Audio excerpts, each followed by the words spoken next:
Hello, everybody. Welcome to the Eye of Power podcast. And it's my pleasure today to welcome Dana Diaz to the show.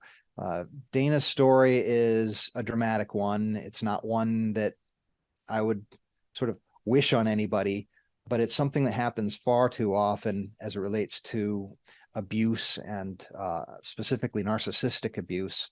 She's a survivor of that both in childhood and through a 25-year marriage.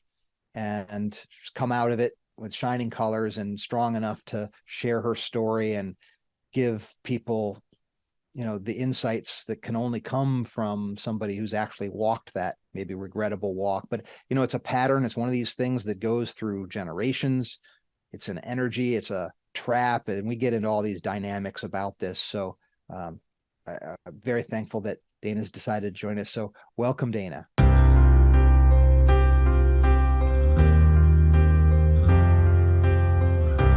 Welcome to the Eye of Power podcast. I'm your host, Tom Dardick. But this podcast is not about me. It's about you and your power. It's time to claim yours.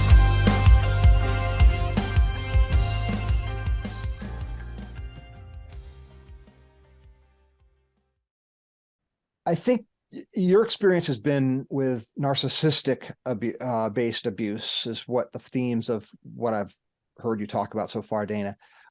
That's not the only form of abuse, right? People can be in abusive relationship because the person is psychopathic, sociopathic, broken in some other way besides narcissistic. Is that true or not true? Well, yes.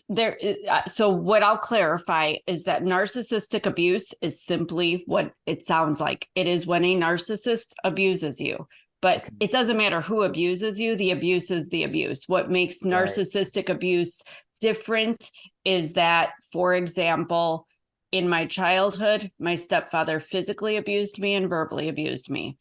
A narcissist will use any and all forms of abuse to achieve whatever ego fulfillment they're looking for. So it can be physical, verbal, sexual, psychological, legal, financial, they will do anything. Right. And there's these patterns, and the patterns can have multiple sources, and they can be very complicated. Would that be true in your experience? That is absolutely true. But the complication comes that in the sense that the victim is being basically overwhelmed with multiple abuses. So, it's not just negotiating, the fact that somebody beats you when you have done something that they perceive as wrong. It's that you're being beaten. You're being told every day, all these diminishing and demeaning and insulting things about yourself to where you internalize them. Financial abuse where they either restrict your use of the checkbook or isolate you in some way or prevent you from some position or some success or achievement. There's so many things that they do. Legal abuse is very common as well, where they either threaten you with legal consequences of something.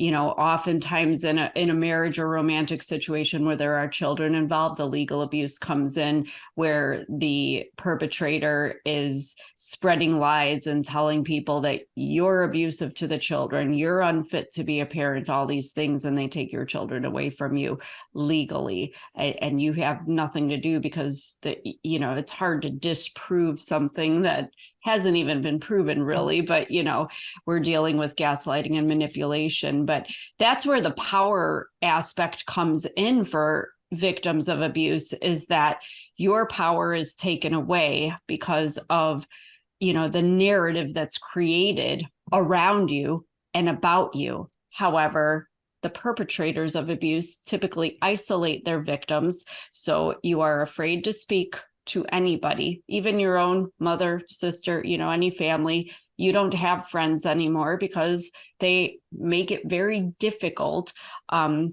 starting with guilt, but definitely, I don't like your family, I don't like your friends, I don't want you to hang out with this person. They create issues around people so that you don't have outside influence. They want you just to be at their mercy, and they are your only friend, they are your only everything.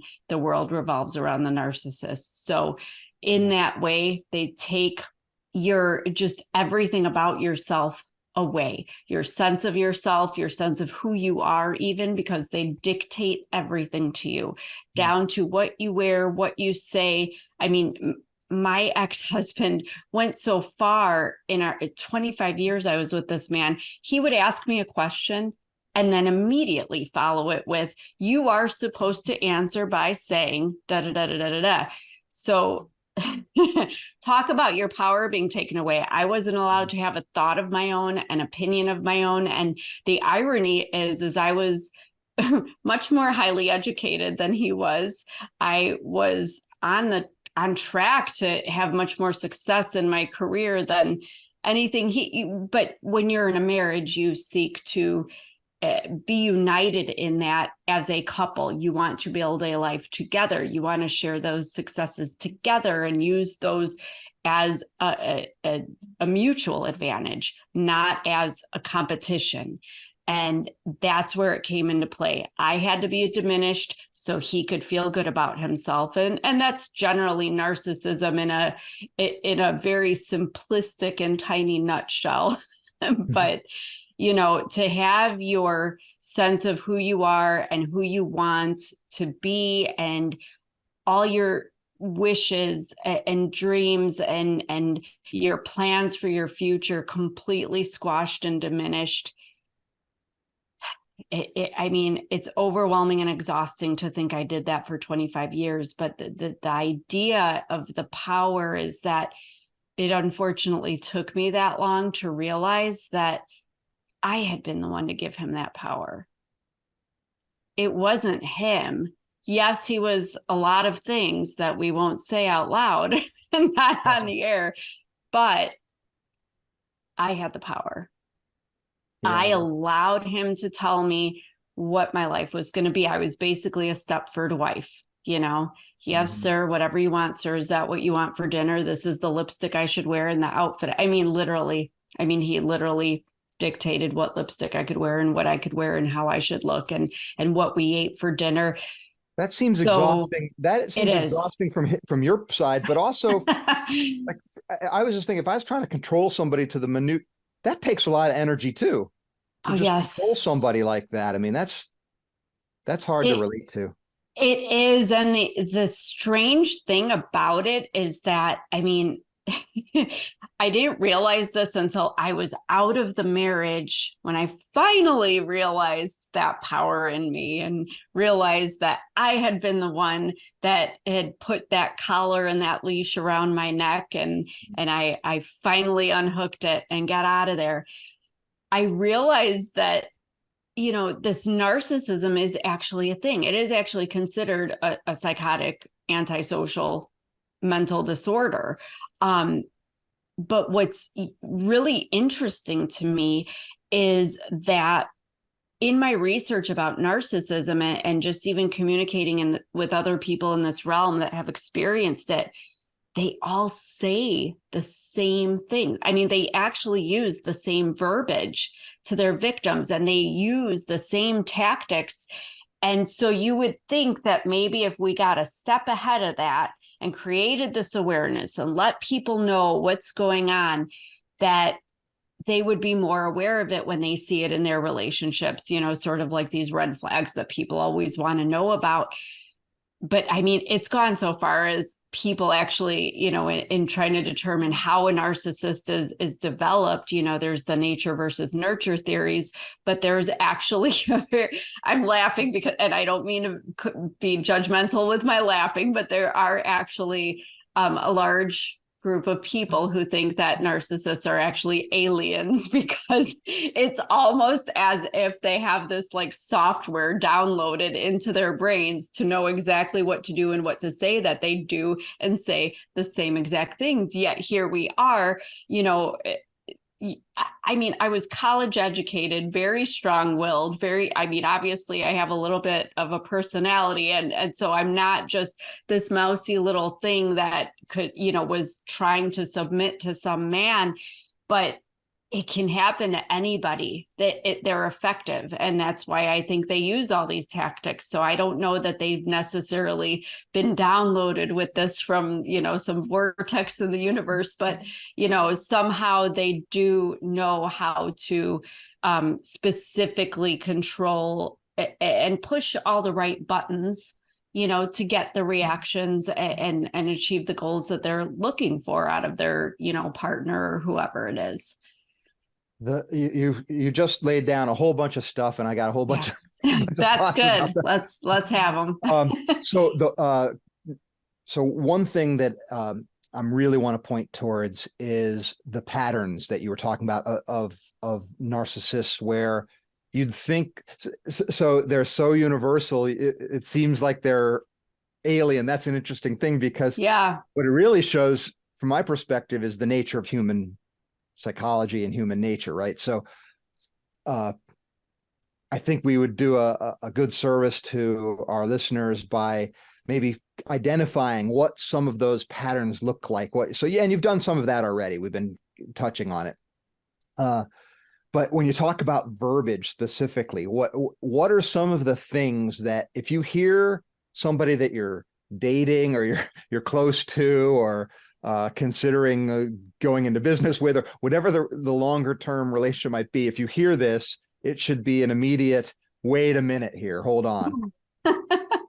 Yes, absolutely. Well, the number one, hands down, and anybody that's been a victim of a narcissist knows this, you're crazy, right? This is something that people will say casually in conversation, but narcissists love to say you're crazy, because that's their way of completely dismissing anything you have said. You have probably called them out on something that they don't want to acknowledge about themselves, or have addressed some action that they have, done to you that is not considered, really nice, so to speak, but they can't be perceived as anything less than perfect, and they can't handle that insult to their egos or that offense. So you're crazy. You are crazy, because that's going to tell everybody, including you, that you don't know what you're talking about. So that's the beginning of gaslighting. That's the lack of respect as it relates to a conversation that is a mutual exploration of a topic. Yes. But it goes further, and I unfortunately experienced this to such a damaging extent, that the narrative of she's crazy with everybody else, including his mother, my mother, so that they actually begin to think that I am mentally unstable or have issues, so that in the future, anything that I might say about him or about our interactions or anything that has happened will not be deemed credible, because I'm crazy. Well, that was a pattern. I'm sorry. No, go ahead. I was going to say that was a pattern that you experienced in your younger life as a girl, right? With your stepdad. Yes. and a heartbreaking part of your story, where, yes, you're the exact opposite of what a father figure should do, build us up and give us confidence. You got the exact opposite treatment. Then when you railed against that, as much willpower as you get, the family disbelieved you, and you basically had to go away to a facility of some kind, is what I understand. Yes, my mother and stepfather, my mother was one that just turned her head and looked the other way. She didn't want to acknowledge what was happening, allowed her husband to verbally and physically abuse me. And he is the king of all narcissists. And absolutely, that's how far they took it. They created a narrative among family that I was just difficult, because I was standing up for myself when I was being talked down to or beaten, and things like strangling and being beaten with a phone when I tried to call for help. The being difficult as a child turned into, they actually said I was bipolar, even though I had not had that diagnosis nor visited a psychiatrist ever. But people believe them. I mean, if your adult child calls you and says, my kid's bipolar, why would you have any reason to disbelieve that? If you're at a family function and somebody says, oh, my kid's bipolar. Why would you not believe them? So then Well, the whole family only believes if it. you know the person. I mean, if you get, it depends how much you're around them, right? But if you know the person, then you can tell whether or not they're uh True and false, at least, because yeah. people tend to believe it. I mean, I'm Yeah. going to be 48 this month, and just a couple months ago, I had, I am now like exiled from all family, all sides, and I had a cousin called me, and she even said that she asked my mother recently why we don't communicate, why we're estranged, and my mother said, oh, because she's bipolar and I can't handle that. And I'm like, Mhm. what? I'd love to know when I was bipolar, but the irony is, and going back to that, yes, they did actually go so far, my mother and stepfather, as to the night that I think I was 16 years old, I was strangled and beaten because I had used some bad words. I had asked, why the F don't you care about me? Mhm. And they didn't like the language. So I was slapped, thrown down to the ground, straddled, beaten, strangled, thrown down a half flight of stairs, and ran out of the house. Wow. The authorities picked me up at school the next day, and it turned into that they told the authorities that I was lying. They told child services I was lying, that I self-inflicted these wounds. Therefore, I was deemed, what's the magic word? Crazy. Did the So I authorities got put in believe a, that? they did. They did, because they interviewed the people that worked for my mother and stepfather. They interviewed neighbors, and everybody said, oh no, they're wonderful. They're amazing. Well, of course their employees are going to say that. They want their jobs, and the neighbors, nobody knew anything because we were at the block parties, and we were, everybody's smiling and putting on the happy family facade. I had to play my role in that because I knew better than to speak up. If I had told anybody the truth about what was happening in that house all those years, nobody would have believed me anyway. And neither did child services when I was a teenager. So I was the one put in a facility. And the irony of it was, we were in a wealthier suburb of Chicago. And my first day in that facility, I walked in, it's actually a big open room, just like you see in the movies, a community area. And I saw a kid from my high school that was in my grade that had just disappeared off the face of the earth for the last month. And I said, where, you've been in here all this time? And he said, yeah, my mother got drunk and I tried to prevent her from harming herself. And she called the authorities and said that I was the one trying to harm her, and they said that something's wrong with me, so I ended up here. So I thought, my God, is this what rich people do with their money? Is that when their kids misbehave or do something or say something they don't like, they throw them in here?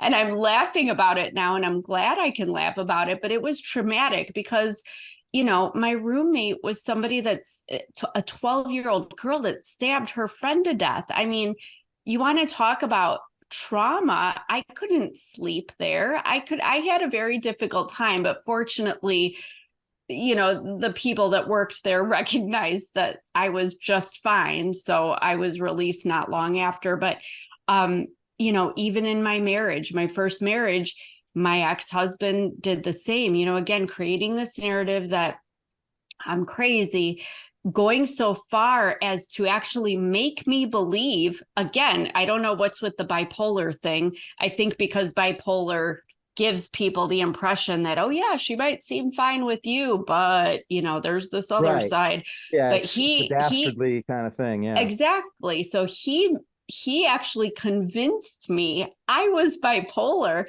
to the extent that I went to a psychiatrist voluntarily on my own volition, answering all the questions based on what my ex-husband had said to me about my behavior and my mental health. And I came home with 2 prescriptions for it. And, So people say, how long? Go so the ahead. psych so the psychiatrist was, just on anecdotal enough evidence, was willing to say, okay, sure, here you go, here's the drugs. Yes. And I was on those Wow. drugs for almost 20 years, and it Oh my wasn't gosh. yes. And that's why when people say, how did you stay in the situation so long? I was so numb. I felt you didn't have your wits about you. I didn't, the two drugs were to stabilize my mood, but I was just, I remember, I'll never forget one time a very close friend of mine, I don't even know what we were conversing about. And I was stone faced. I was blank. And she said, how come you're not reacting? You should be upset and sad and all these things. And she's like, it's like you're cold. I don't know when you became cold. And it wasn't that I was cold, but those prescriptions just erased my ability to express feel. I didn't cry. I honestly didn't cry for years. Not when somebody died, not when something, I was just blank faced like a zombie. So it almost robs you of yourself in a way, right? You're not even Absolutely. you're not even able to manifest the real Dana. Absolutely not. And I didn't. And that's what allowed our marriage to continue, because we were together 25 years total.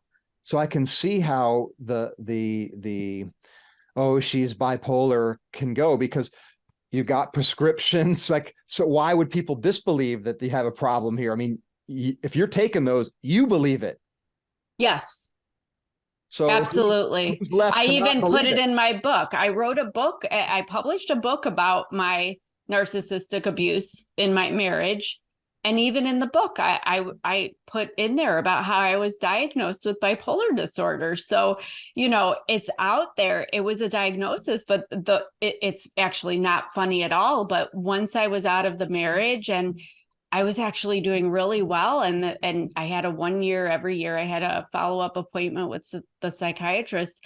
And he said, I think we can back up, off of these medications. And we backed off. And 6 months later, he's like, I think maybe we can try. He's like, we don't normally do this, especially, with bipolar disorder, but see what happens if you back off a little more.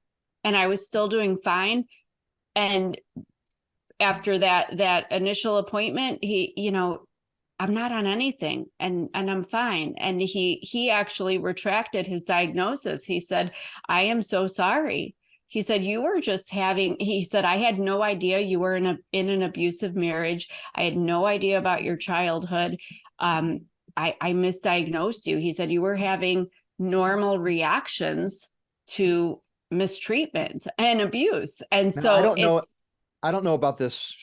I don't know enough to make any sort of accusation or anything like that. But that sounds like pretty poor performance in the role to miss those two things. Or is it just hard? I think it's unfortunately it is hard to do because I unfortunately have met too many people since the release of my book that have had the same experience. Well, because the gene that dictates, that carries depression, anxiety, ADHD, bipolar disorder, some very similar, what we consider mental disorders.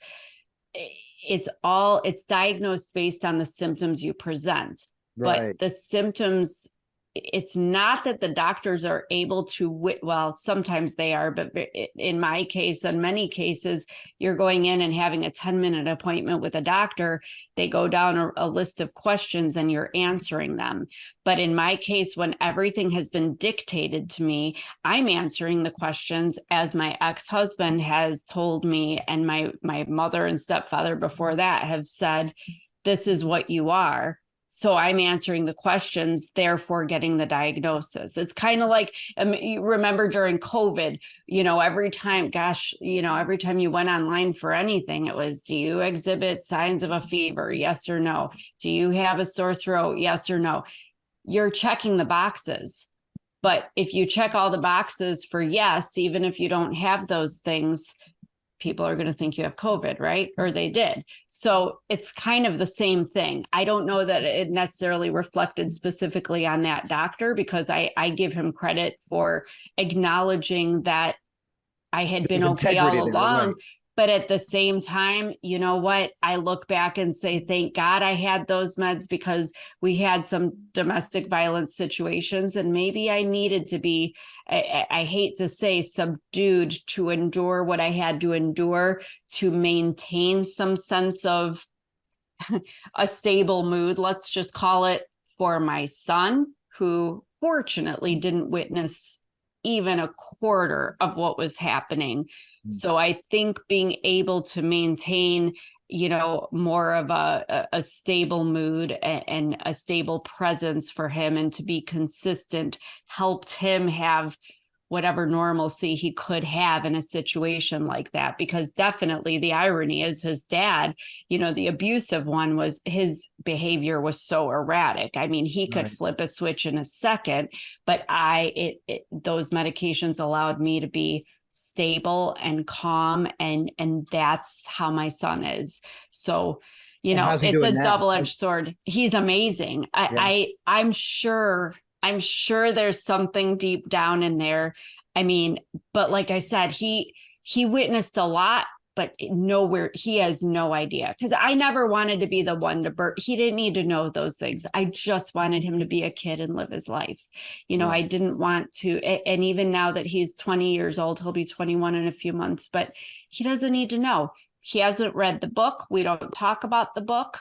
He doesn't listen to my podcasts, and it's fine, because to him, I'm just mom, and that's all I need to be. And he knows I'm the stable one. He knows I'm the consistent one. And after the divorce, he chose to stay with me, and I'm still the person he turns to when he needs an actual parent. And I don't mean that as a, nasty thing to say about my ex, but sure. You want to talk about erratic behavior and add into that his alcohol abuse and all kinds of other things. My kid knows who to come to. Yeah. Well, alcohol abuse is another factor, right? I mean, that anybody who's substance abuse in any way is not going to be a reliable partner in any format, right? Right. Exactly. But it didn't help the situation. I mean, you take away, my ability to think for myself, make decisions for myself, do anything on my own accord. And then you add into that fear of provoking the aggression and hostility that came after the consumption of alcohol.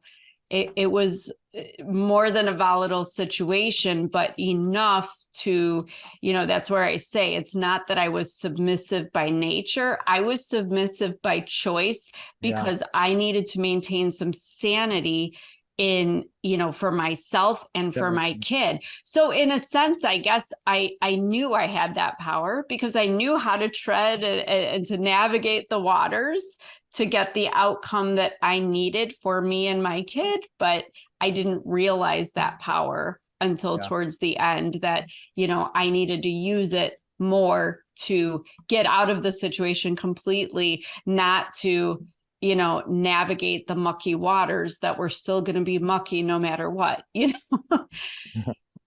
My mind is spinning. I was just thinking about just the nature of alcohol, right? I mean, if you look at alcohol and all the bad outcomes from the abuse of it, and just, it's no wonder we had prohibition back in the day, right? I mean, there's good reasons to not have it around. Now, having said that, prohibition didn't work, and it's not gonna work. It's kind of the same thing with other things, but it just shows that we all have to be raised and socialized with personal responsibility that allows us to rise above our whatever might be baked into our DNA or our social conditioning to abuse or to let ourselves go to substances or anything else outside of ourselves. That is absolutely true. It's just unfortunate. I think a lot of people that are abusive, they in a way abuse themselves as well, because I think to be an abuser, definitely conveys some sense of a deep-seated insecurity and something about yourself that you feel is ugly and awful, that you have to gain that sense of superiority or importance or whatever it is through abusing other people, that domination and that control. But I think that also plays into why they abuse alcohol and drugs, because somebody like you and I, we can go have a glass of wine with a friend or have a couple beers, when we're watching a game or on a holiday, but we don't abuse it. There's a point where, I'm just having this socially, I don't use it. Like my ex wanted, his intention when he started drinking, which was almost every night, was to completely, I mean, he always said get wasted, but he wanted to forget who he was and how he was and forget life altogether. That's a depressive and a manic action, and it's so harmful to yourself. It's like you want to harm yourself as well. But these kinds of people, unfortunately, don't have the capacity to be responsible to anybody else, never mind themselves. I mean, that's why I, as the thinking one in the relationship, after we had our son, I stopped drinking altogether, not even a glass of wine on Christmas or whatever. It was like, no, because if he was going to go that far off the one end, I had to balance it out by not drinking at all, because of what happened if our son, got pneumonia or had a fever in the middle of the night and somebody had to drive him to the emergency room. Certainly wasn't going to be my ex. Yeah. I had to be the responsible one. What this all reminds me of, Dana, is that things are happening like we have energy patterns, right? So, and they're both personal and they're both impersonal in the sense that they cross generations. They ripple across families and people and places. And so you've kind of had this pattern with multiple people that we use the term narcissist. We know that that's a spectrum of things, right? There's abusive narcissists. There's people that are just really high on themselves. There's other people that might be a little arrogant. We use the word is very commonly used, but it's not precisely understood in all situations, right? Right. I mean, like I said, in a nutshell, a narcissist is somebody who needs to have admiration and praise to feel important. That's a very basic term, but I 100% agree. And I always say there are so many different, there's supposedly, it depends who you talk to or what you read, multiple types of narcissists. I've experienced two very heavily, but there is definitely a severity level, because I agree. There are narcissists. I explain them like brain tumors. I know that sounds terrible, but you can have a benign tumor, actually anywhere in your body. You can have a benign tumor that doesn't bother you. It's just there and it is a tumor. Those are your narcissists that have the healthy self-esteem, that are taking selfies of themselves. And you're like, wow, you really do look that good, actually. So I can't, I can't contradict your feeling about yourself. I'd feel the same way if I looked like that. But then you have the malignant tumors. Those cause you problems. Those are going to create issues for you long-term. They might even kill you. Those are the malignant narcissists. And those are the ones that, unfortunately, I have dealt with. And certainly there's a pattern of narcissism in between, but it gets very complicated, because there's also a lot of people that have narcissistic qualities, but they're not necessarily narcissists. And one of those groups of people are actually survivors or victims, depending which one you are, of child abuse. Because I mean, let's be real, even my own son that I birthed and raised to be a humble and good and moral human being had the influence of his father. Sure. So to what extent will that present? I guess we're going to find out. Have I seen some things that worry me? Yeah. I mean, that's like my worst nightmare, that my son would be one of those. But I am hoping that it's just narcissistic qualities that he picked up because his father, I mean, your father, no matter what kind of a person he is your primary male role model. So we'll find out. But you know, it's funny. Again, it's just like mental diagnoses. It's how it presents. Yeah. And, you know, everybody's different and everybody's tolerance level is different and expectations in relationships are different. So whereas I suffered physically and mentally as a result of being in those toxic relationships, but I absolutely broke the cycle finally for myself and hopefully for my family, assuming my son is not a narcissist. It's just something that you have to realize, you know, some people are okay with and some aren't. There's somebody for everybody. Malignant narcissists just are not for me. Yeah, I wouldn't think that would be for anybody, honestly. But You'd be surprised, though. Some people do choose everything it. has a match. Everything is there for a reason. Yeah. And you know, when you were talking about the definition of narcissism, I think it's a basic human need that we all want to be seen for who we are and valued.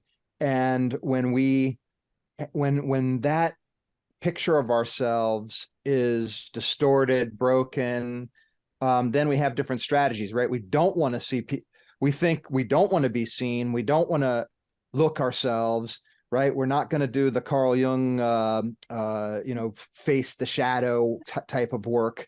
And therefore we spend all of our energy creating an image, and we want the persona to be the reality. And that's a losing game, and it just sucks you into a negative death spiral, basically. And no amount of drinking, no amount of abusing somebody else is ever going to change that. So it's a lose-lose proposition. And again, from a clinical perspective, we can say that, and we can avoid those sorts of things if we know when we're outside of it. So I want to get back into what we started to talk about earlier about the signs that keep those that aren't sucked into the wormhole of craziness. Yeah. They're either being called crazy themselves or being in a situation that if they would step back and look, they would never actually accept. Yeah, absolutely. I think a lot of it, other than the you're crazy, the other big one is, and a lot of this is really just gaslighting at its finest. Yeah. But another big one is to say, I was just joking, because maybe you have expressed like, I'm really hurt that you said this. It hurt my feelings. It was insulting or whatever it was. Well, I was just joking. And it's like, okay, but you weren't joking. You were expressing it truthfully, but now you're saying you're joking. So now we're creating self-doubt in the victim, where the victim is questioning, were they joking? Now you're wondering about their tone and analyzing the gestures that they were using when they spoke it. And, talk about creating hypervigilance in another human being. You're like analyzing everything. I mean, even when I walk into a room, I get overwhelmed to this day because I am surveying the situation. I am looking at every person, trying to feel their energy, determine if there's threats. I'm looking at finger movements, eye movements, body language, all this stuff, because that's what creating the self-doubt in the victim does. You are now trying to figure out, okay, if I read this situation wrong, if I misinterpreted that, what else am I missing? So now everything else that's said, everything else that's done, they're negating it. They're saying it didn't happen. I never said that, all this stuff. So you're starting to, it's almost like a form of brainwashing. They want you to believe what their version of reality is, because your version of reality is all wrong. You are, again, you're crazy because you're delusional. You don't know what you're talking about. You can't be trusted to think correctly. So you can fall in traps of paranoia and self-consciousness. Absolutely. Absolutely. And the thing that I'm thinking about there, Dana, triggered off for me is the idea of, well, this person knows and I don't.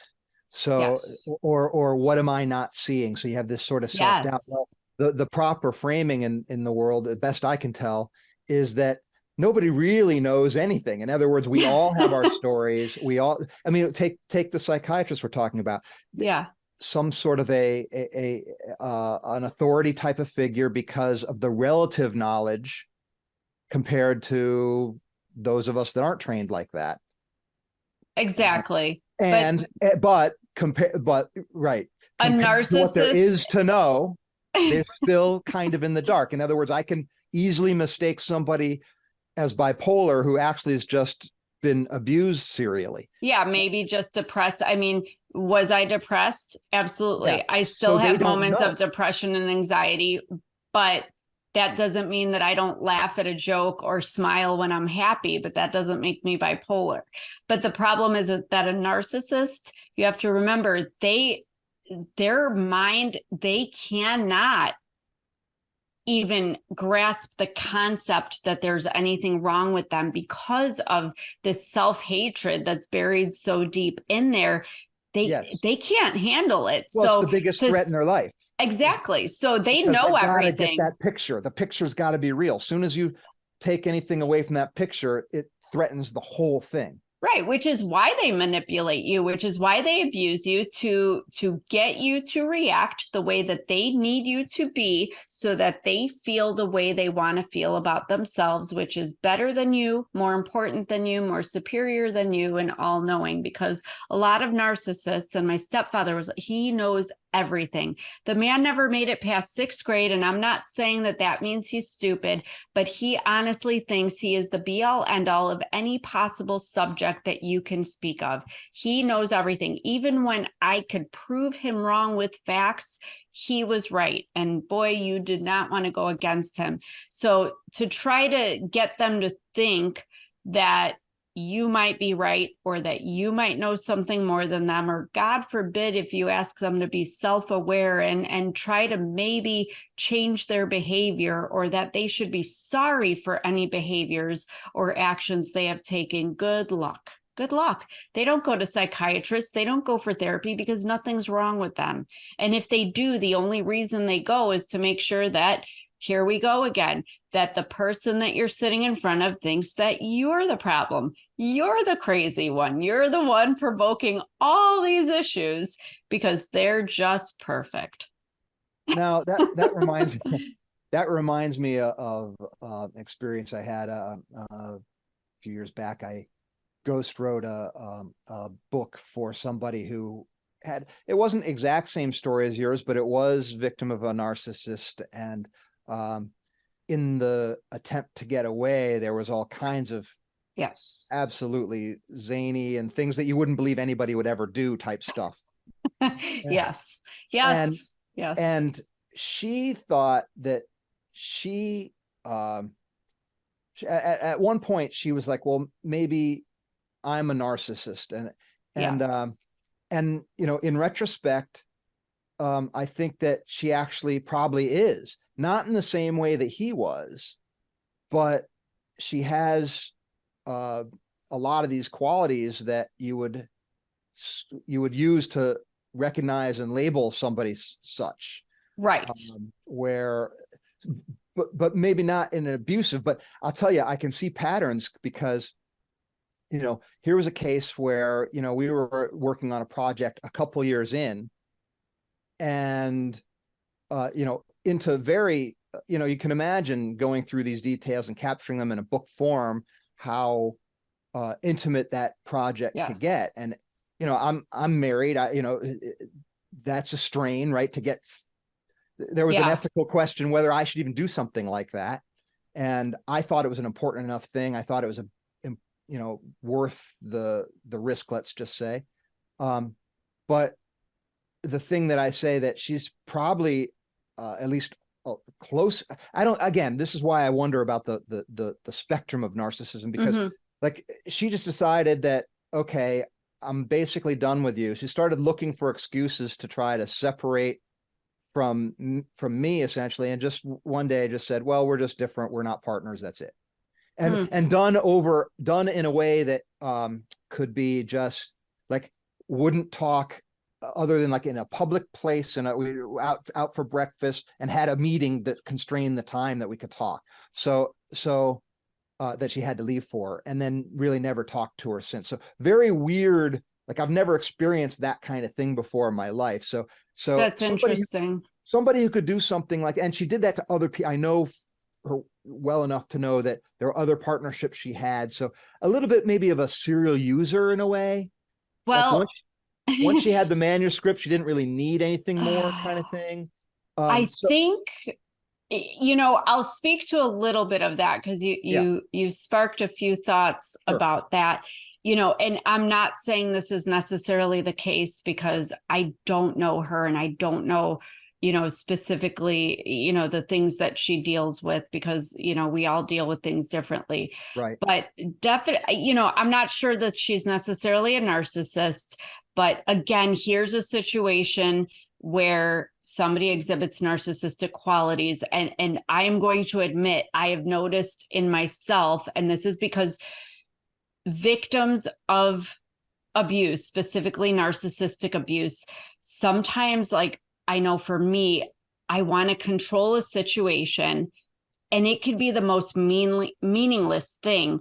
But for me, there's an element of safety in controlling it. Maybe like she was with the time, parameters and the specific appointments and, kind of not crossing that boundary of anything more than a business relationship. And when it was done, it was done. Because no, that was just, but that wasn't the pattern. That was the exception to the pattern. That was the exception. Yeah, I'm just curious because the other thought I had was that something triggered her. Something triggered her to react like that. So I'm not, again, I can't speak to her specifically. I just know that for myself, I have, it's so dumb. I remember a couple months ago, my husband wanted to make chili and he took a brand new package of ground beef out of the freezer. And I said, no, you can't use that one. You have to use the other package of ground beef that we've already taken, a chunk out of because we have to use the one that was already open. And he just looked at me and God love this man. He's so patient and wonderful. But I had to actually stop myself and be like, okay, I don't need to control which ground beef this is not something that should be an issue. But for me, I sometimes get, I don't want to say overwhelmed, but I feel like I have to control every tiny little thing because I don't like surprises and I have expectations and it makes me feel safe because of my past. My past had, I never knew what was going to happen, but the ground beef was not going to hurt me no matter which package it came from. It was going into chili, so it was okay. So I had to stop myself and be like, okay, I'm sorry, use whatever ground beef you want. It doesn't matter. We're going to eat it all anyway. Well, hold on a second. You have a point. You kind of have a point there because if you use the new one and not the old one, then the old one's going to go bad. You're going to throw it out and waste food. So it's not like you didn't have any factual point there. I know, but but my husband doesn't think that way. And I understand that. And I'm using that. Maybe it's not the best example, but it is an example of somebody I am not trying to be controlling, but sometimes I can control the most minute and meaningless things about life just because I feel better. I like structure because structure makes me feel safe and secure. And unlike the life I lived prior to now. So, sometimes people do things or react in certain ways when they are triggered, for some reason. And I think in that instant, it was because, my God, I would have been, yelled at by my ex-husband if I had even thought to open a brand new package. And, so I think him taking that package of meat just triggered me back to where I had to control the situation to correct it. So everything was going to be okay and nothing was going to happen.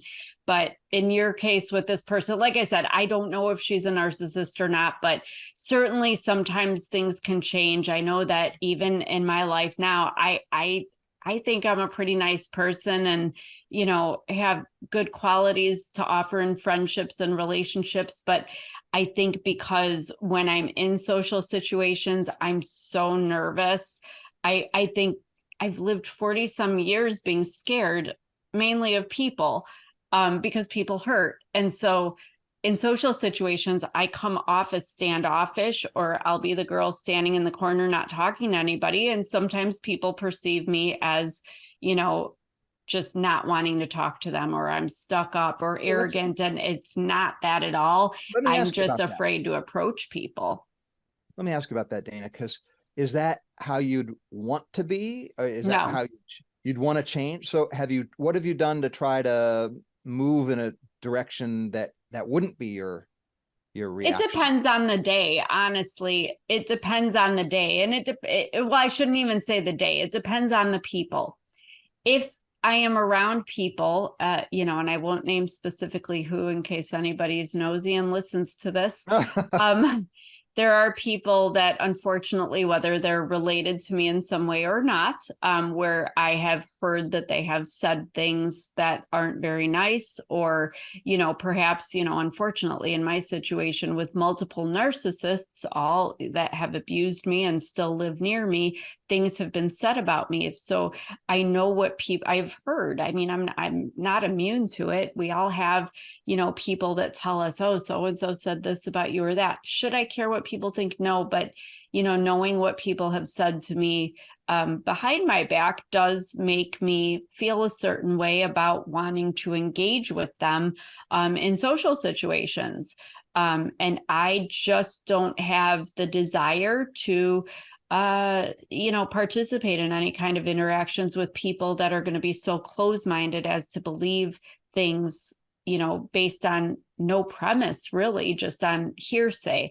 But I live in a small town, you see, so unfortunately, there's not much to do except go to a bar, go to Walmart, and talk about other people. So, it's just it's something that I'm aware of. And some days I can feel, I might be feeling a little bolder or feeling a little, extra special about myself, that I can go up to people and be more social. But for the most part, I just am that girl that hangs back. And if somebody approaches me, we can have the best conversation ever.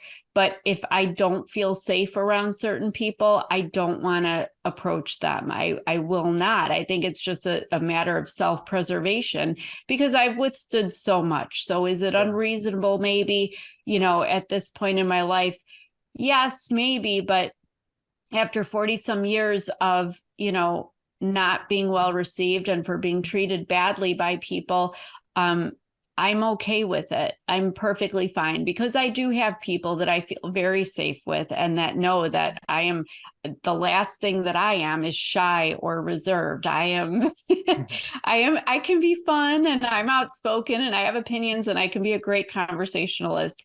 I just choose who I want to be, to give that part of myself to. And I don't think that's necessarily a bad thing. I think No, it's not. that speaks to the power that I have given myself, because we have so many people in our lives. We have so much to offer. And I think once you realize your worth, you don't want to give yourself to people that aren't wanting to receive you or wanting to be part of that, or who you are. And if you can't support me or even just be kind to me, then I just, I'm not going to have conflict with you, but I'm not going to say, hey, let's go to dinner, or hey, let's have an hour-long conversation. Are you familiar with Don Miguel Ruiz, The Four Agreements? I am not. So that's a book that I tell you, I recommend that almost every conversation I have, if I'm working with a client or something like that. It's one of those foundational things. I'm thinking about it as you share this aspect of your walk through life, Dana, because one of the four agreements is take nothing personally. And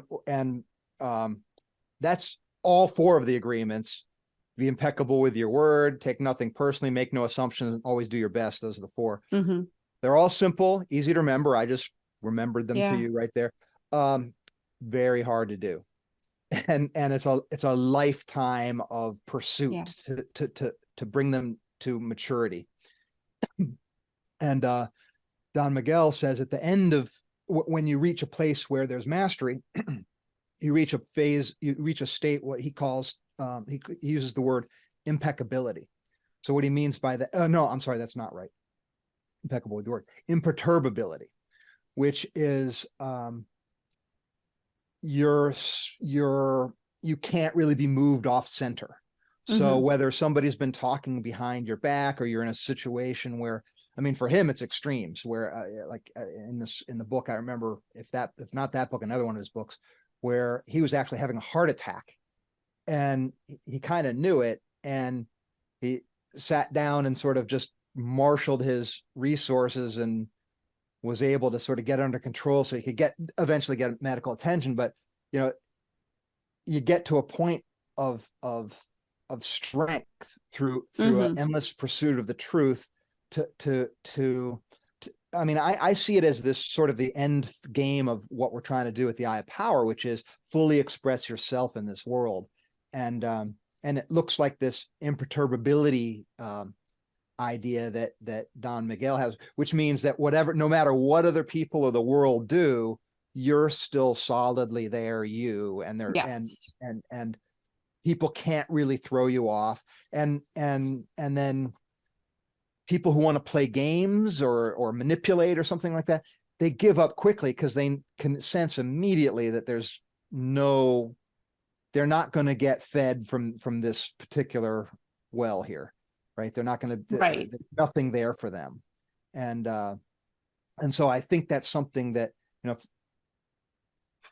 no matter who I'm talking to, I always share this piece because I think it's something for all of us to move towards if we can. Oh, 100%. And I mean, I think that absolutely applies, you know, in my realm, you know, as a survivor of multiple abuses, you know, because certainly I don't think that the healing ever ends. I think I'm much further along than I was a year ago versus, you know, 10 years ago. And the beautiful thing is when you do realize who you are, you rediscover that and realize that you have the power to be who you want to be, and to make those changes. That's a level of self-awareness that not everybody has, nor does anybody want. And that's the key thing.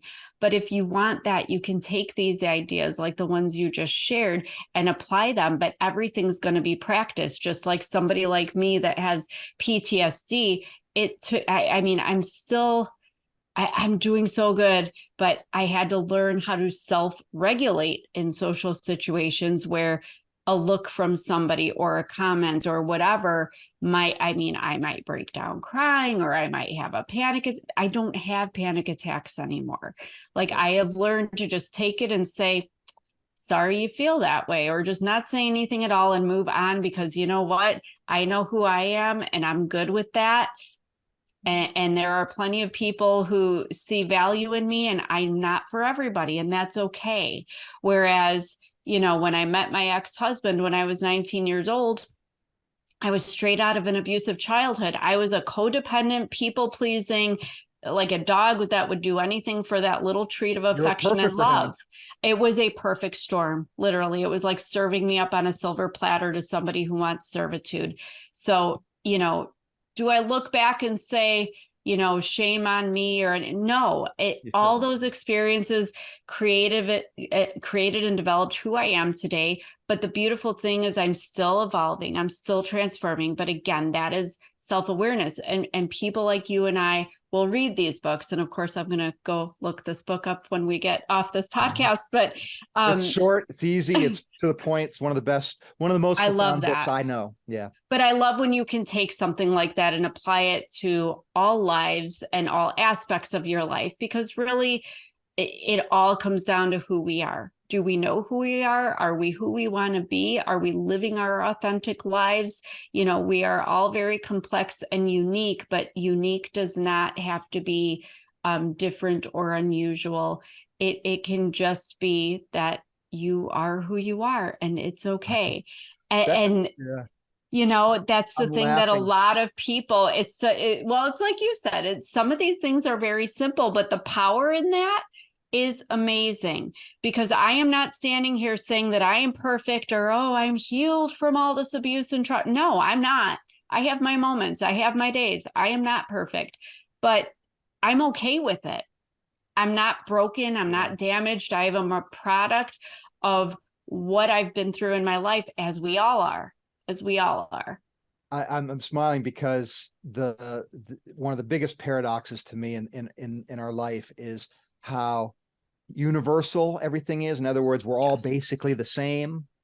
And then at the very same time, everybody is so unique and so, you know, just like a fingerprint, everybody is is their own thing that nobody else knows their story, Exactly. can walk in their shoes, and both those things are true at the same time. And that's one of the complexities and beauties, really. I think Yeah, it's beautiful because we're all the same. That means we're all in a position to help each other. And because we're exactly. all different, we're all in a position to help each other in a unique way. So that goes back to what you were pointing to earlier, where we want to be seen for who we are. Yes. And narcissists want to be seen for who they wish they were, in a way, Yeah. right? Where they think Or they've yeah. convinced themselves they are, but they don't want to be seen for who they are because they don't think who they are is worthy to be seen in some Right. way, fashion, or form. So they, but it's really weird because it seems to me like, even like in cases with both the narcissists in your life, my guess is they, and the ones that are, the selfies and all, it's based somewhat in truth. In other words, usually narcissists have good reason to think highly because they might be very good looking, they might be very charming, they might be very smart, they have some things that stand out a lot of the time, and then they just see it in a They don't funhouse see mirror it. sort of way. Yes, they don't see it, so they seek the validation through others' reactions to them. And so that's why they will manipulate situations and people to give them the admiration and praise. They want to be the life of the party that has all the friends. They want to get all the thumbs up and the likes on the social media. They want everybody to think they're great. They love being, my ex, though, he took it to a whole level. I mean, I had to throw a parade if he took the garbage out. Like it becomes exhausting to a certain extent. But again, there is a spectrum of, with the different narcissists and what they are seeking to get from their, whoever it is, because it can be your child, it can be even at work. There's a lot of narcissists in the workforce. A lot of them like their titles and their income and drive their flashy cars and wear their, suits and have their hair done a certain way or their nails. And, we see it all the time. They'll take credit for work that you did and take credit for things they never said or did at all. But, as long as it gets them some level up on somebody else, then they're willing to take it. I've seen some psychologists say that they think that maybe 30% of CEOs are full straight out narcissists. And medical professionals and legal professionals, because surgeons, yes. Well, I think it's funny when you ask kids what they want to be when they grow up, because I hate to say, when raising my son, there was one boy that stuck out. Oh my gosh. I was like, I didn't want to say the N-word. Narcissist is the N-word to me, by the way, but I didn't want to say it, but boy, were his parents raising one like there was no other. And it's, you ask kids, what do you want to be? If they say doctor or lawyer or president of the United States, then I'm like, oh, watch out for that one. Yeah, politicians, there's no shortage of narcissism in politics, that's for sure. Absolutely. Or there's always that one kid.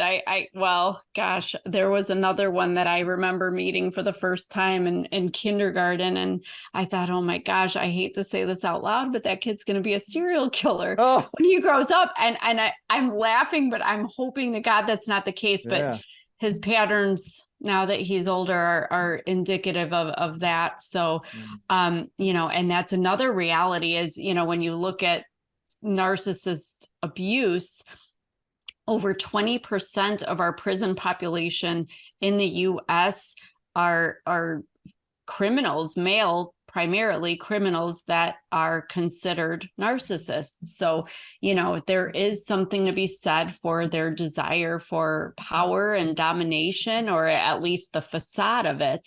Well, of course, there's numerous traps. We've talked about a bunch of them, but certainly one of them is, I matter more than you. What I want trumps whatever you want.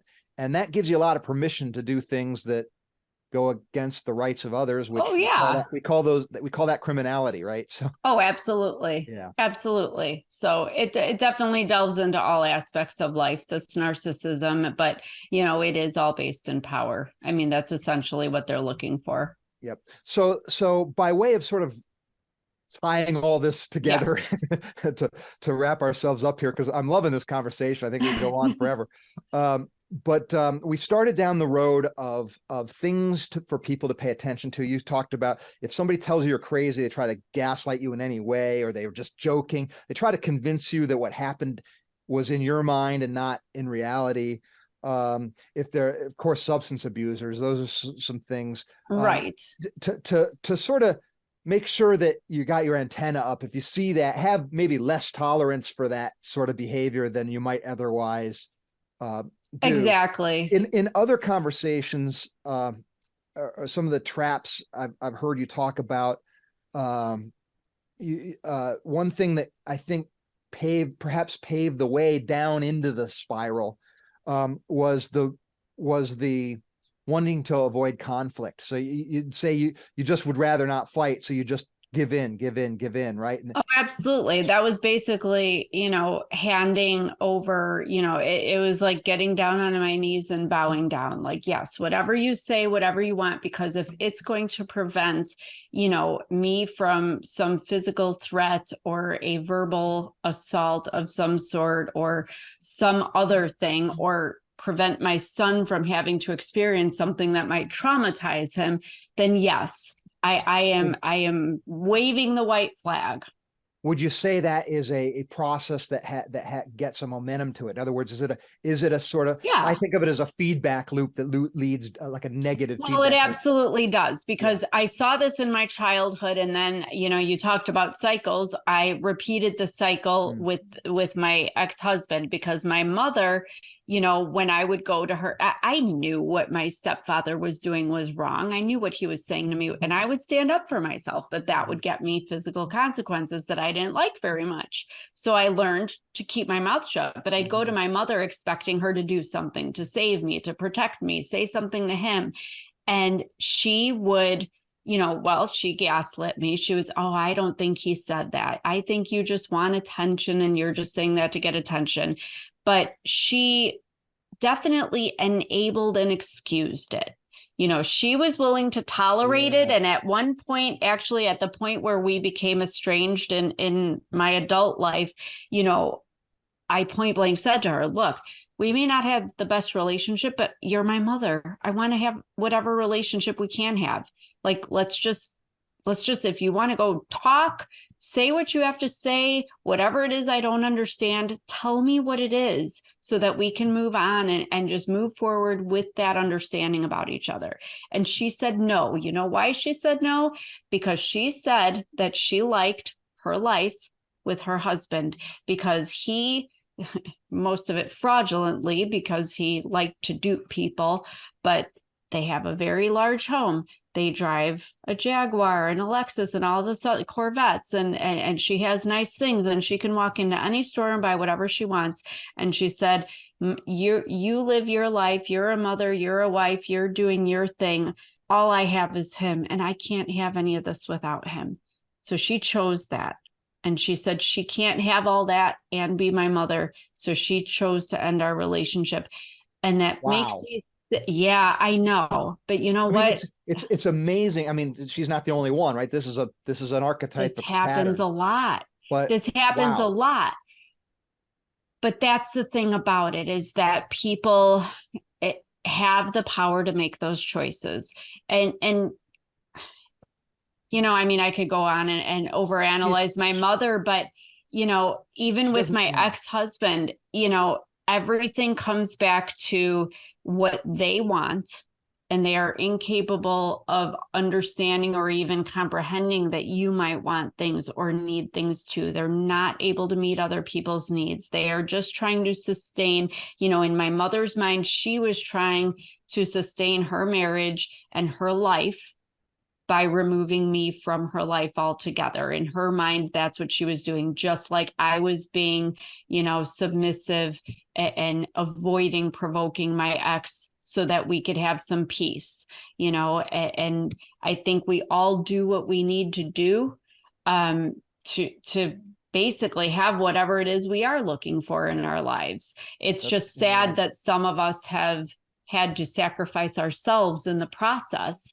And you know, so I just hope that people will generally, you know, I mean, I think the big question, it was the most, you know, thought-provoking question for me that actually changed my life and caused me to finally divorce my ex, is asking myself, what do I want?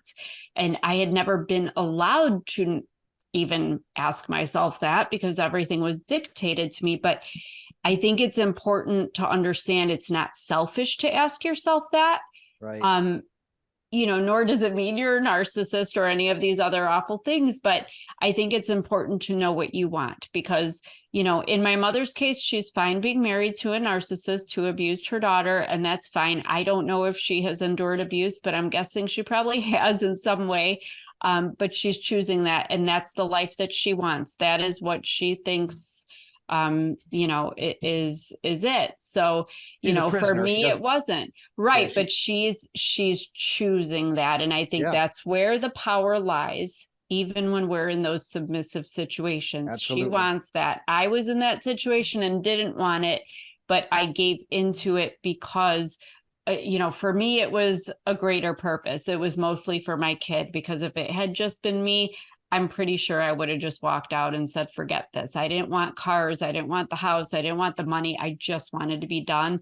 But my kid wanted a mom and dad in a normal family unit, trying to live a normal life. So I tried to give that to him. And if that required prescription drugs and waving the white flag and bowing down to his narcissist father, then I did what I felt I had to do in that moment. But now that he, you know, he was a senior in high school when we divorced, and we are perfectly fine, and life is good, and I'm healthier, and I'm not crazy apparently. So, you know, everything's good.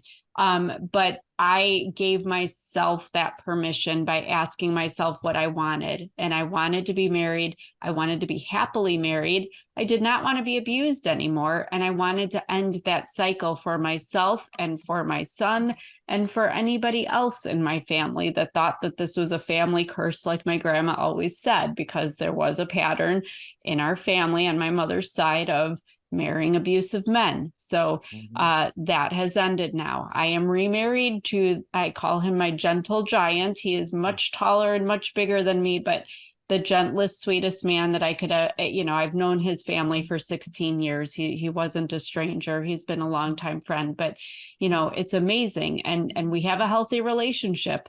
We have a few bumps in the road when I'm triggered, or, you know, if I get down about something, you know, that comes back to haunt me from my past. But, you know, for the most part, I honestly was surprised that we could have a healthy, loving, respectful, reciprocal relationship. Well, you've come along. It So it seems like works you've come a out. long way in a short amount of Yes. time. I mean, Very short. so that, I think that's something that people who feel despair, no matter whether they're in an abusive situation or Yeah, whatever, no matter what it is. well, yeah, no matter whatever the hell they happen to be in at the moment, the path out might seem so distant, but it's much closer than what it appears in general. Yeah, It it's about takes that giving first yourself step. permission. Yeah. Exactly. Giving yourself permission and taking control back, because being controlling doesn't have to be a bad thing. Controlling your future and knowing what you want, envisioning it, and then enacting the steps towards that, that's not a bad thing. No. It's not a Well, bad thing. two stray thoughts that I Very want to good. share. One thing is, when you're talking about your mom's choice, I couldn't help but think of the movie The Matrix. And are you familiar with The Oh Matrix? yeah, yeah. So the red pill, blue pill question, right? She chose the blue pill, and a lot of people do, Mm-hmm. because the red pill's not the easier path. That's the harder path, Right. right? That's you're not going to be in the created world of comfort and convenience and pampering and all Exactly. the gilded path. That you don't get that. What you get is the harsh real world of being threatened and having all kinds of problems and having to deal with things straight out. But you know, so it's a choice. So why would anybody ever choose the red pill? Well, that's where all your power is. That's where your real life is. That's where actual Amen. world is, Yep. right? Because blue, you're a prisoner, and red, you're free. And so that's the difference, right? So give me liberty, give me death, right? I mean, it's it's one of those things. And then the other thing that, as we were sort of wrapping up, that I think was one of those, it sounded like a spiral that people can find themselves in, was when you were talking about the isolation piece, where if you find you're in a relationship or you're in a situation where you're just seeing fewer and fewer people, or everything's being judged or whatever, that might be something to take more exception to than you might. Yeah, it all plays into the control aspect, which is probably the biggest thing I tell people to be careful of. If somebody is, it goes back to being dictated. If somebody is telling you this is how it's going to be, if they don't want you to see those friends, let's not go to your family. I don't like them. They don't like me. I want you to wear this. I want you to cook this. You're not allowed to read books. I didn't even have a smartphone until my marriage ended because he didn't want me on the internet. Yeah, he didn't want me on the internet. He didn't like me on the computer at home. If I opened my laptop, oh my gosh, it's like the world would end, because God forbid I was influenced by others, because I wanted to, read things and know things. And, it's pretty sad. But when anybody is trying to control you, that's a problem. I mean, in my marriage, again, my issues were more extreme because I actually still have, and it's in my book, twice in our marriage, he left me actual pieces of paper that said how to be a good wife, with lists of what I was to do and not to do. And the sad thing is, the one that I had kept as a reminder of why I left, I had actually checked off some of the things, like a list of chores, because I just wanted I wanted peace. I just wanted peace. And I thought maybe if I did these things, he'd be happy, but he never was going to be happy. And I had to finally make myself happy by releasing myself from the burden of going through all that. I know we're trying to wrap up, but here's another burning question I want to ask you. 25 years of this abusive scenario that you were, that didn't like your family, friend, whatever you were isolated with. Do you have do you have a best friend or tight friends now? Do you have? Yes. So was that something? I'm just wondering about the friend side of things, not the family side, you found a wonderful man and you got a great relationship now, which is awesome. And it sounds like you're very tight with your son. So you have that, the family's rebuilding, but the friends side, I'm wondering just about that a little bit, because that can be a tough thing to get to. Yes, especially when you are socially anxious and introverted and and trying to avoid social situations and people. The beauty of that, and this is some advice I give people all the time, is because I get asked a lot about dating and relationships and marriage. When you meet somebody and you just click, I mean, you could finish each other's sentences, feel like, where have you been all my life? Because I feel like I've known you, forever. I have been fortunate that I have found 4 people just in random situations that I have been in that we just clicked. And what the beautiful thing is that it doesn't matter that, one I've known 30 years, but the others are fairly new in my life, and we just click, but they are my people. They are my tribe. They are my family, but the other nice thing is that I was so focused when I was in this cloud and fog of this marriage and my situation and my own miserable circumstances. I couldn't see beyond it, but there were people, and many more than I expected, but there were people that saw and suspected or knew, or maybe they didn't, but they still loved and cared about me, even though there was maybe no communication or no contact. So now that I've gotten out of that and have put myself out there, especially with the book, it's kind of hard to go unnoticed when you publish a book, especially in a small town. You might as well take the opportunity to name the book for people. No, that's okay. It's called Gasping for Air, The Stranglehold of Narcissistic Abuse. But I had all these people come back into my life that I mean, I felt so bad that I had been so focused on who didn't accept me and who didn't love me and who didn't want to interact with me, that I had just completely ignored all these people who did. And so now that I see things clearly, this goes back to what we talked about before. Like, if I have some time to socialize, do I want to go with these people over here who I don't have a very good feeling around and who make me feel anxious and make me feel less than, even though I shouldn't? Or do I go with these people over here who have waited so patiently, For the to real Dana. enjoy me? Yeah, to see me succeed and want to support me and encourage me. It's all about who you associate with, really. It's a big thing in life, and I would rather be around that positive energy than waste my time around all that negativity that has kept me, or that I thought was keeping me in the circumstances that I was in.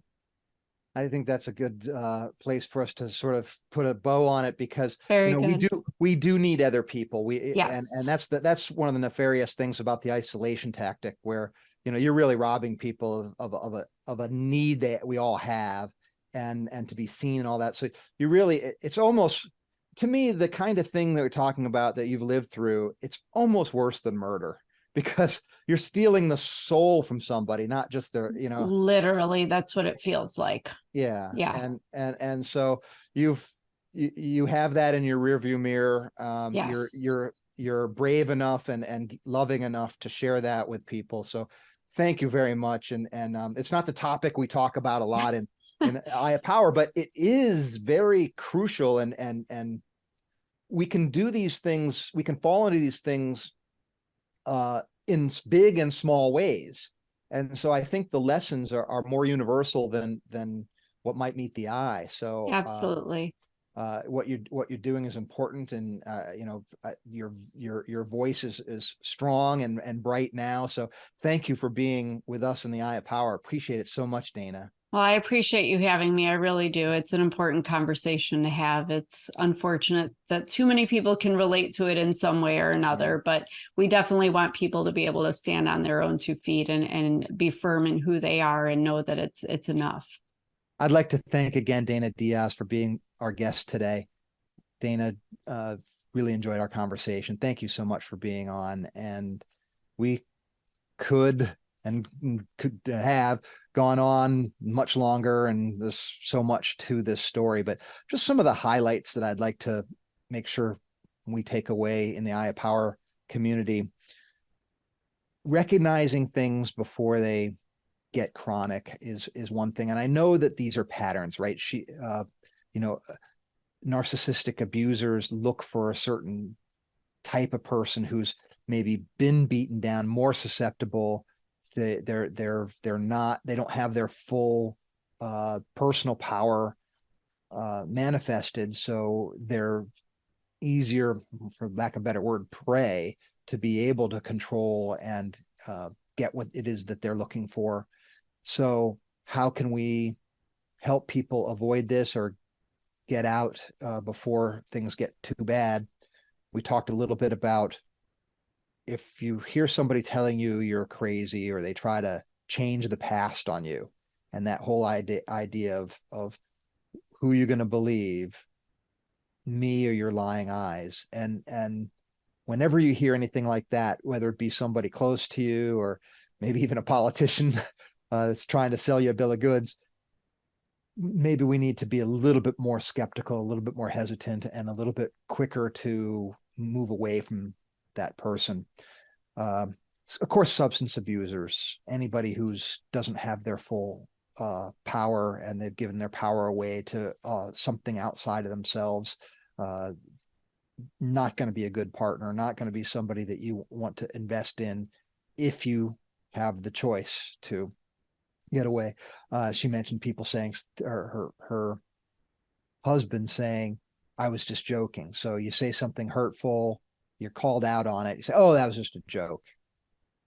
Ha ha, very funny, right? That kind of technique is not really gonna play out too well. Another one that I took away there was the trap of avoiding conflict. Conflict, whenever we put conflict off, does it get better? Typically not. Typically it festers, multiplies, and gets worse. Especially the important things. So for that reason, if we feel conflict averse, which some of us very, very much are, some of us like it, some of us don't. But if you're the kind of person that does not want to have conflict, it's probably better to take the medicine quicker, sooner, and more decisively than what your instincts might otherwise lead you to actually play out. And then the other thing she pointed to was a technique of the narcissist of isolating their victim. So that allows them to control more fully, isolating both from friends, family, but also from the outside world. Dana shared with me, I don't think it's during the podcast, but that she only got a smartphone after she was done with her relationship with her husband of 25 years. He didn't want her getting on the internet and seeing what the world might have to say about things. So if somebody is poo-pooing or impeding your progress forward, they're not your ally. And so don't ally with them. So those are the takeaways that I had, and I very much appreciate Dana's time today. And I hope you got something of value out of it. The importance of our power, the importance of our personal power, our agency. We're here to be our full selves. What do you want? And then be in the business of making that happen. And that's what we're here to do together at the Eye of Power. So thank you for being here, and hope to see you again soon.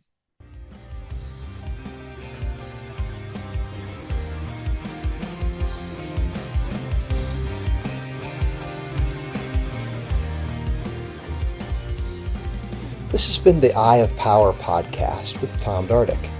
I'd like to thank you for listening. I'd also like to thank my brother, Scott Dardick, for the music and his music production. If you'd like to reach me, simply email Tom at dardickcommunications.com.